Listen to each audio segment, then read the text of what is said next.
Për të parën herë në gjykatore u dëgjua dëshmia e atij që e përjetoi sulmin e 24 shtatorit në Banjsk. Polici i Kosovës, Alban Rashiti, i plagosur 2 herë në këtë sulm, tregoi detaje të rëndësishme para trupit gjykues, ku të pranishëm ishin edhe të akuzuarit Vladimir Tolić, Dušan Maksimović e Blagoj Spasojević.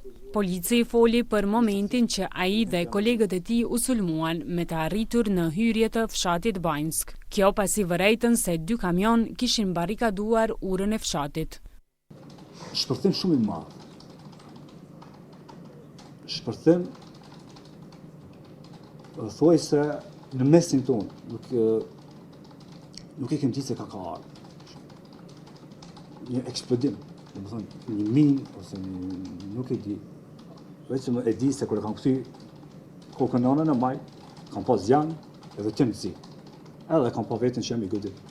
Dëshmitari tha se pas 2 shpërthimeve të fuqishme, filluan gjuajtjet nga të gjitha anët e fshatit, ndërsa tregoi edhe momentin tragjik kur rreshteri Afrim Bunjaku u vra. Në anën e maj time, kam vërejt që tashmë rreshteri Afrim Bunjaku kam mbetur i shtrirë në shtëpi, në pozicionin si ka qenë në shtëpi, i shtrirë, dhe i gjakosur nga qafa dhe fytyra, dhe i palëvizshëm.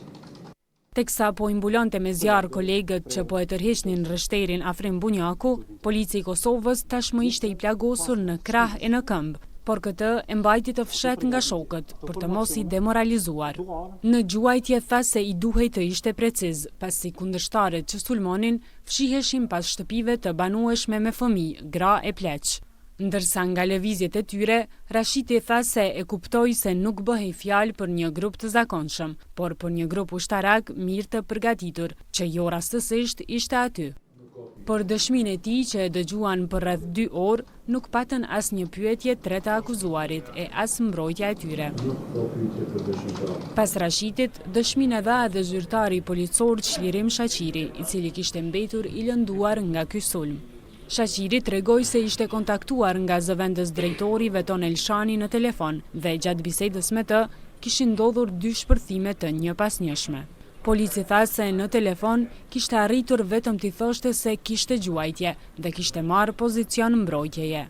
Seanca e radhës në rastin Banjska është caktuar më 11 qershor.